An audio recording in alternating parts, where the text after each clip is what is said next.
दरवाजे की ओट में कल्याणी जी ने अपने बेटे वैभव और बहू मीरा की बातें सुनी तो उनके तो पैरों तले से जमीन ही खिसक गई।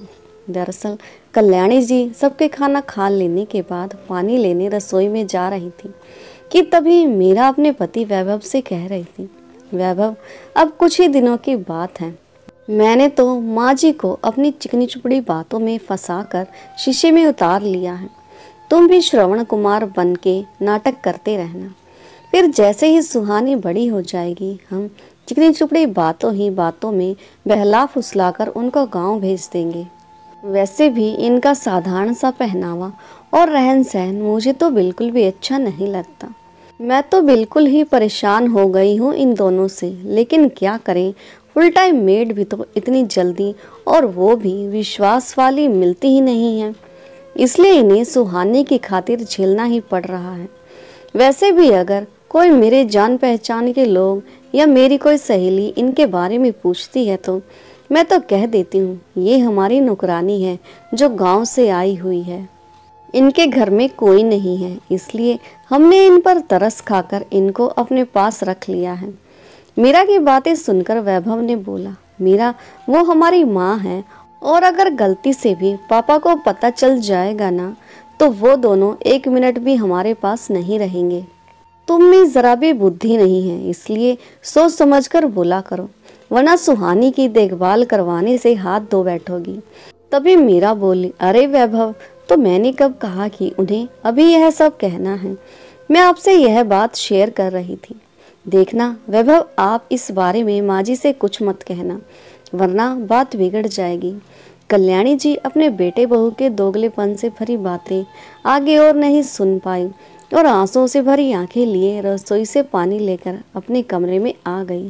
कल्याणी जी ने देखा कि उनके पति राघव जी गहरी नींद में सो चुके थे, क्योंकि वे दिन भर काम करते थे और रात को खाना खाने के बाद थोड़ा सा टहलने के बाद उन्हें जल्दी ही नींद आ जाती थी।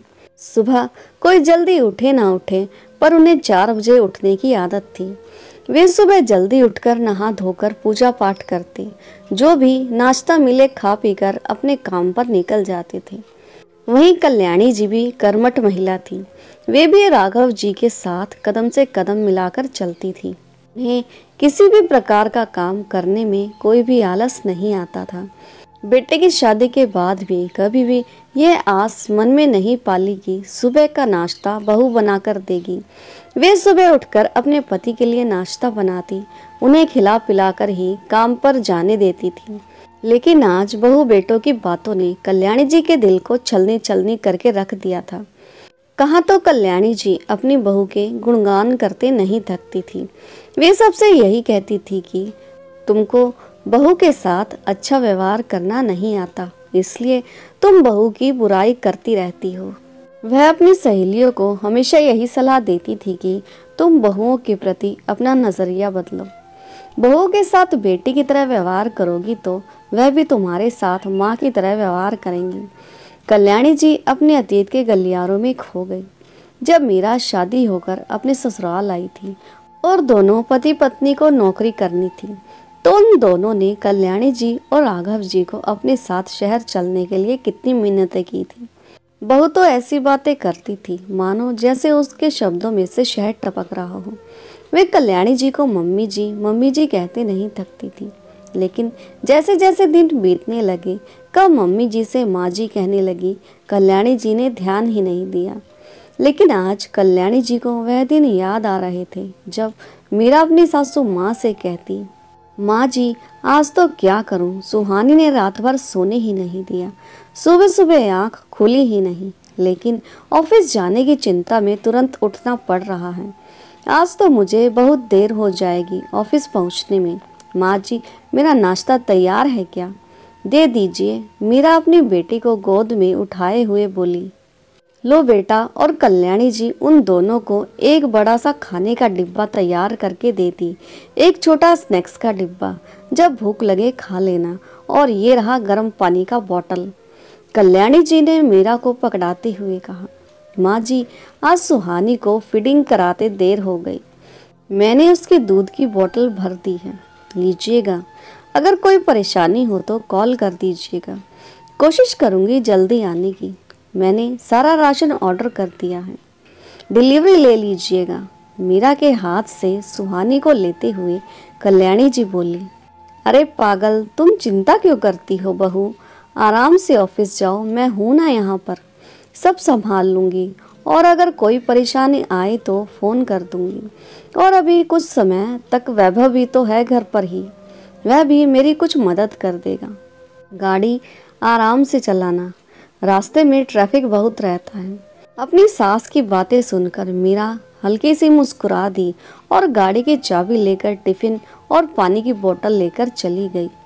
कल्याणी जी रसोई की तरफ दौड़ती तो कभी वैभव का टिफिन तैयार करती, तो कभी सुहानी को संभालती, तो कभी भाग दौड़ करके बाकी का काम करती। यह सब सोफे पर बैठी कल्याणी जी की ननद सुषमा जी देख रही थी। उन्हें कल्याणी जी का भोलापन देखकर उन पर तरस आ रहा था। उन्हें यह सब देखकर हैरानी हो रही थी। उन्होंने कई बार कल्याणी जी को बहू बेटे की सच्चाई के बारे में आगाह भी किया, लेकिन कल्याणी जी सुषमा जी से ये कह दिया करती कि उनकी बहू दूसरों की बहू की तरह नहीं है। फिर भी सुषमा जी से रहा नहीं गया तो उन्होंने कहा, अब बस भी करो भाभी, सुबह से देख रही हूँ एक टांग पर घर के काम करती दौड़ रही हूँ, कभी बहू और पोती की इतनी परवाह कर रही हूँ। मेरा मतलब है आपकी उम्र हो गई है, थोड़ी परवाह अपनी भी किया करो। आखिर कब तक बहू की सेवा में ही लगी रहोगी, थोड़ी सेवा उससे भी करवा लिया करो। या बहू सिर्फ देखने के लिए ही लाई हो, या आपने ठान लिया है कि सिर्फ उसकी नौकरानी बनकर ही रहना है। उन्होंने खूब समझाया, देखो भाभी, तुम शुरू से ही बहुत सीधी सादी रही हो, इसलिए हर कोई तुम्हें उल्लू बनना चाहता है। तुम्हारी बहू तुमसे मीठी मीठी बातें करके कब अपना काम निकलवा लेती है तुमको पता ही नहीं चलता। और ऊपर से बच्चे का काम कितना हो जाता है, दिन भर थक जाती होंगी, और जब उनका काम निकल जाएगा देखना वह कैसे तुम्हें घर से बाहर निकाल देंगे। कल्याणी जी अपनी ननंद पर गुस्सा होते हुए बोली, नहीं दीदी, मेरी बहू बहुत अच्छी है, आप तो बेफजूल में ही चिंता कर रही हैं। वह दूसरों की बहू जैसी नहीं है। शादी को 2 साल हो गए, लेकिन मीरा ने शिकायत का कोई मौका नहीं दिया है। हमारे परिवार में कैसे घुल मिल गई है, जैसे चाय में चीनी।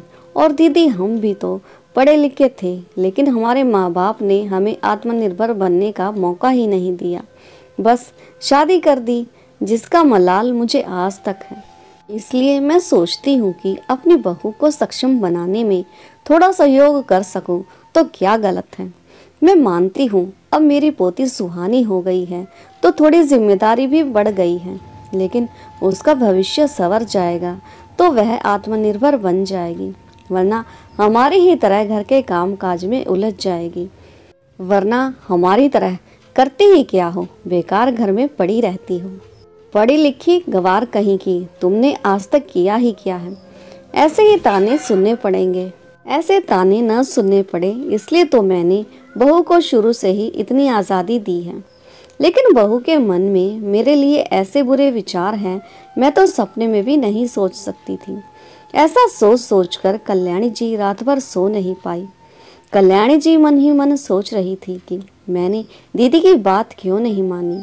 उन्होंने बहुत समझाया था, लेकिन अपनी बहू के प्यार में मैं अंधी हो गई थी। मैं इतनी मूर्ख हो गई थी कि मुझे कुछ समझ में नहीं आ रहा था। दूसरे दिन जब राघव जी सुबह 4 बजे उठे तो देखा कल्याणी जी जाग रही थी और उन्हें भयंकर बुखार था। उनकी आंखें लाल हो रही थी। थर्मामीटर लगाकर देखा तो उन्हें 104 डिग्री बुखार था। राघव जी कल्याणी जी की हालत देखकर घबरा गए। वे अपने बेटे वैभव को जगाने के लिए जाने लगे तो कल्याणी जी ने हाथ के इशारे से मना कर दिया और सुबह होने का इंतजार करने के लिए कहा। जैसे ही सुबह हुई, मीरा ने देखा आज तो रसोई में कोई हलचल नहीं है। उसे तो लगा कि माँ जी ने सारा खाना बना लिया होगा और फुर्सत में बैठ गई होगी। वह सुहानी को लेकर सीधे कल्याणी जी के कमरे में गई। वहां का नज़ारा देखकर तो मीरा के पैरों तले से जमीन ही खिसक गई। उसने देखा कि राघव जी यानी कि उसके ससुर जी कल्याणी जी के माथे पर गीले कपड़े की पट्टी बदल बदल कर लगा रहे थे और कल्याणी जी दर्द से कराह रही थी। मीरा ने न ही कल्याणी जी की तबीयत के बारे में पूछा और न ही सुहानी को उनके पास छोड़ा। वह सीधे रसोई में गई और सारे बर्तन को खोल खोल कर देखने लगी कि माँ जी ने कुछ बनाया या नहीं। देखा तो सारे बर्तन खाली थे। अब तो मीरा का पारा 7वें आसमान पर चढ़ गया। उसने अपने पति वैभव को झंझोरते हुए उठाया और सुहानी को उनके पास पटकते हुए बोली, चलो उठो और खाना बनाओ, मेरा ऑफिस जाने का समय हो गया है।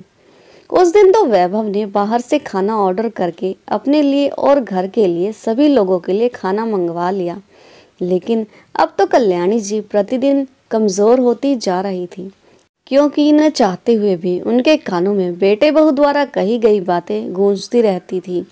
इसलिए अब वे पहले जैसी चुस्त दुरुस्त नहीं रही। मीरा ने देखा माँ जी तो अब किसी काम की नहीं रही, इस पर पैसे खर्च करना बेकार है, तो उसने सुहानी को डे केयर स्कूल में डाल दिया। और अब ना तो वह अपनी सासू माँ से ढंग से बात करती थी और ना ही ससुर जी से। और एक दिन तो मीरा ने हद ही कर दी। उसने अपने सास ससुर को घर से निकल जाने के लिए कह दिया, जिससे आहत होकर राघव जी अपनी पत्नी को लेकर अपने पुश्तैनी मकान जो कि गांव में था वहां चले गए।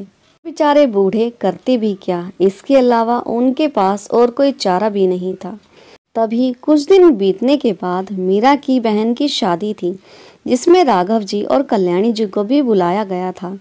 तबीयत खराब होने के कारण राघव जी ने सारी जमा पूंजी, यहाँ तक कि कल्याणी जी के गहने जेवर तक बेचकर कल्याणी जी के इलाज में खर्च कर दिए थे।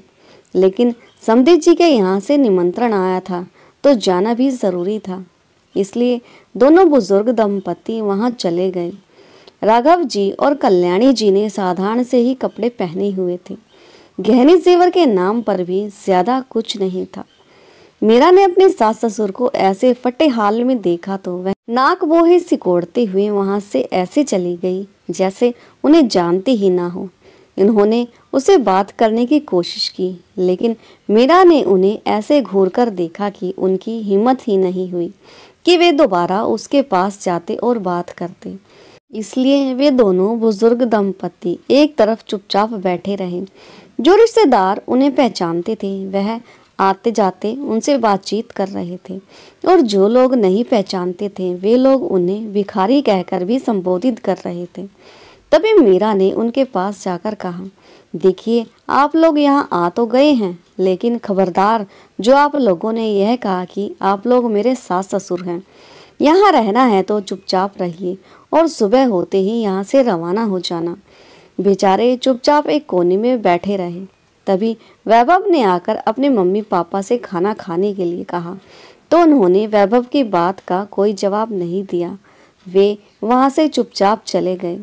कल्याणी जी ने बस कुछ एक डिशेस के नाम उससे पूछ लिए तो यहाँ भी मीरा ने उनकी बेइज्जती कर दी। उनके गहने, उनके कपड़े और खाना खाने के सलीके तक के लिए भी खूब खरी खोटी सुनाई।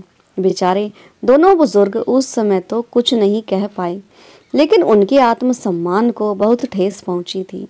उसी समय कल्याणी जी ने देखा सुहानी खेलते खेलते गिर गई और उसके होठ से खून निकल रहा था। तो कल्याणी जी से रहा नहीं गया। कल्याणी जी दौड़कर गई और सुहानी को उठाकर अपने सीने से लगा लिया और उसके खून को अपनी साड़ी के पल्लू से पोंछने लगी। तभी मीरा की एक सहेली ने उन्हें ऐसा करते देख लिया, तो उसने मीरा को बताया कि एक भिखारिन तेरी बेटी सुहानी को पकड़कर पता नहीं क्या कर रही है। मीरा अपनी सहेली की बातों से समझ गई थी कि माँ जी होंगी, लेकिन वह अनजान बनने का नाटक करते हुए आई और उन्हें खूब खरी खोटी सुनाने लगी। कल्याणी जी ने सुहानी को चुपचाप मीरा को दे दिया और उसी समय रातों रात दोनों बुजुर्ग दंपत्ति वहां से निकल गए अपने गांव जाने के लिए। वैभव ने देखा कि उसके माँ बाप गांव जाने के लिए निकल रहे हैं और मीरा ने उन्हें खूब भला बुरा कहा है। सब बातों को जानते हुए भी उसने उनकी कोई मदद नहीं की। अब वे करते भी क्या, दोनों वृद्धजन अपने घर आकर एक दूसरे को दिलासा देने लगे। इन बातों को देखते हुए अब राघव जी ने मन ही मन कुछ ठान लिया था। राघव जी अपनी हिम्मत बंधाकर आमदनी बढ़ाने के लिए दुगने उत्साह के साथ काम करने लगे। अपनी ज़रूरतें कम करके भविष्य के लिए पैसे जमा करने लगे। वहीं कल्याणी जी भी घर का सारा काम करती और सीमित रुपयों में अपना गुजारा चलाती। राघव जी सरकारी अधिकारी थे, इसलिए रिटायरमेंट का पैसा भी मिलता था, जो कि उन दोनों के लिए कम था। उन्हें जुनून था कि जो सम्मान उन्होंने खोया था वह उसे पाकर ही रहेंगे। दोनों पति पत्नी की मेहनत रंग लाई और दोनों ने गांव के कच्चे मकान की जगह पक्का मकान बनवा लिया। घर में हरा भरा बगीचा बनवाया, जिसमें रंग बिरंगे खुशबूदार फूल खिलते थे, जिनकी खुशबू मन को मोह लेती थी। जब उनके पास थोड़े बहुत पैसे इकट्ठे हो गए तो उन्होंने अपने घर के बगल में ही राघव जी ने बहुत बड़ा शादी पार्टी के लिए मैरिज हॉल बनवाया, जो कि गरीब और बेसहारा लोगों के लिए मुफ्त में दिया जाता था और अमीर लोगों से भी बहुत कम पैसे चार्ज किए जाते थे। उस मैरिज होम की चर्चा चारों ओर होती थी, क्योंकि उस मैरिज हॉल में ऐसी सुविधाएं थी जो सुविधाएं शहर में भी उपलब्ध नहीं मिलती थी। अब उनकी दिन ब दिन तरक्की होती जा रही थी। वहीं दूसरी तरफ मीरा का ऑफिस किसी कारण से बंद हो गया, इसलिए वह घर पर ही रहने लगी और इसके अलावा मीरा के पास कोई और रास्ता भी नहीं था, जिससे उसे जेब खर्च के लिए भी पैसे बड़ी मुश्किल से मिलते थे। और वैभव जिस कंपनी में काम करता था वह कंपनी घाटे में चलने लगी थी, इसलिए उसकी भी तनख्वाह आधी कर दी गई थी। अगर वैभव सैलरी बढ़ाने की बात कहता तो कंपनी का मालिक सीधे काम छोड़कर घर बैठने के लिए कह देता, इसलिए मजबूरन उसे आधे पेमेंट में ही काम करना पड़ रहा था। वैभव और मीरा के जीवन में दुखों की बरसात होने लगी थी। वहीं उनकी बेटी सुहानी भी स्कूल जाने लगी थी। इधर राघव जी और कल्याणी जी की ख्याति दिन प्रतिदिन बढ़ती जा रही थी। अब आसपास के गांव में भी इनकी खूब चर्चा होने लगी थी। इनके इस वृद्ध अवस्था में न तो ज्यादा शौक थे और न ही कोई अन्य खर्चे। अब तो कल्याणी जी के पास सोने चांदी के गहनों की भी कोई कमी न थी और कई महंगी साड़ियाँ भी थीं। उनके मैरिज हॉल में ऐसी लग्जरी शादियाँ की जाती थी जो चाहे अमीर घर की शादी हो या गरीब घर की शादी, शादियों को यादगार बना दिया जाता था। अब तो गांव क्या, एक शहर से दूसरे शहर तक राघव जी और कल्याणी जी की ख्याति फैल चुकी थी। न्यूज़पेपर में भी उनका नाम आ चुका था। सरकार की तरफ से भी उन्हें कई बार सम्मानित किया जा चुका था कि किस तरह से उन्होंने इतने कम दाम में लोगों को शादी की पार्टी ऑफर की है। एक दिन वैभव अखबार में अपने माता पिता की तस्वीर को छपे देख लेता है और वह यह जानकर बड़ा चंभित होता है कि उसके माता पिता ने इतने कम समय में इतनी ख्याति कैसे प्राप्त कर ली। वह यह सारी बातें मीरा को जाकर बताता है। अब तो उनके बेटे बहू की आंखें भी उनकी संपत्ति पर थी। अब मीरा को अपने किए पर शर्मिंदगी महसूस हो रही थी। वही वैभव भी अफसोस कर रहा था कि समय रहते मैंने अपने मम्मी पापा के इंसाफ के लिए कदम क्यों नहीं उठाया। अगर मैंने उनके लिए कदम उठाया होता तो आज मेरे माँ बाप मेरे साथ होते और मैं आज इस तरह दर दर की ठोकरें नहीं खा रहा होता। तभी एक दिन हिम्मत करके दोनों बेटे बहू अपने मम्मी पापा के पास गए और बोले, माँ हम बर्बाद हो गए हैं। माँ और बाबूजी हम दोनों आप लोगों के पास बड़ी उम्मीदें लेकर आए हैं। अब तो हमें आप लोगों का ही सहारा है। घड़ियाली आंसू लिए कहती हुई मीरा अपनी सासू माँ के पैरों में गिरकर रोने लगी। कल्याणी जी मीरा को रोता देखकर हैरान रह गई कि आज शेरनी की तरह गरजने वाली बहू भीगी बिल्ली कैसे बन गई। लेकिन फिर भी उन्होंने उसे प्यार से उठाया और पूछा, बहू क्या बात है, तुम रो क्यों रही हो। सासू माँ की ऐसी प्यार भरी बातें सुनकर वह फिर से रोने लगी। फिर कल्याणी जी ने किचन से एक गिलास पानी लाकर मीरा को दिया और सांत्वना देते हुए कहा, बहू तुम रोना बंद करो और बताओ कि आखिर बात क्या है और तुम इतना रो क्यों रही हो। मीरा ने पानी पिया और पानी पीकर कल्याणी जी को बताया कि अब मीरा की नौकरी नहीं रही और वैभव को भी आधा पेमेंट मिल रहा है और मेरी तो नौकरी ही खत्म हो गई। यहाँ वहाँ से कर्ज मांगकर काम चलाने की कोशिश की, लेकिन कोई फायदा नहीं हुआ, बल्कि उसे कहीं ज्यादा नुकसान हो गया। और फिर उसने अपनी सास से अपनी की गई गलती की माफी मांगी। जब कल्याणी जी साधारण से गहने और कपड़े पहनकर उसकी बहन की शादी में गई थी, वह पार्टी कोई साधारण पार्टी नहीं थी। पार्टी एक शानदार लग्जरी पार्टी थी, जिसमें सारे बारातियों को चांदी के चम्मच से भोजन करवाया गया था। और भोजन में इतनी वैरायटी थी कि कल्याणी जी ने नाम भी नहीं सुने थे, इसलिए एक दो व्यंजन के नाम उन्होंने अपने बेटे वैभव से पूछ लिए थे। उसी बात का गुस्सा मीरा को था। तब से मीरा ने अपनी सासू माँ से कभी सीधे मुंह बात भी नहीं की थी। वैभव ने अपनी पत्नी मीरा को समझाया भी था कि सभी लोग हर एक चीज के बारे में नहीं जानते, और माँ ने पूछ लिया तो क्या हो गया। लेकिन वैभव की बातों का मीरा पर कोई असर नहीं हुआ। जब कल्याणी जी ने वैभव से पूछा था तो किसी सहेली ने सुन लिया था और जाकर मीरा से कह दिया कि तेरी सास को इतना भी नहीं मालूम कि इसे क्या कहा जाता है। यह गवार की गवार ही रहेगी, और देखने में भी कैसी दिख रही है, नौकरानी की तरह। न उनके कपड़ों में सलीका है और न ही गहनों में, पता नहीं तो कैसे एडजस्ट कर लेती है। इतना कहकर मीरा की सहेली नकचड़ी अपने बालों को लहराती हुई वहां से हंसकर चली गई। उसकी बातें सुनकर तो जैसे मीरा के तन बदन में आग लग गई।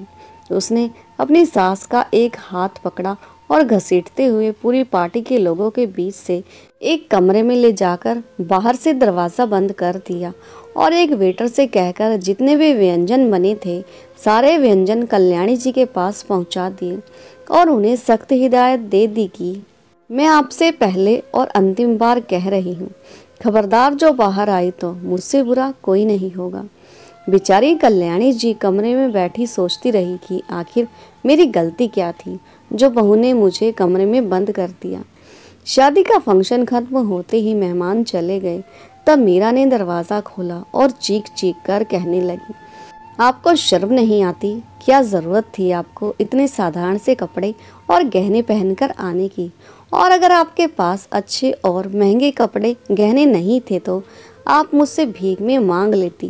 रानी जी अपनी बहू के मुंह से ऐसी बातें सुनकर स्तब्ध रह गई। कम से कम लग्जरी पार्टी में मेरी बेइज्जती तो नहीं होती।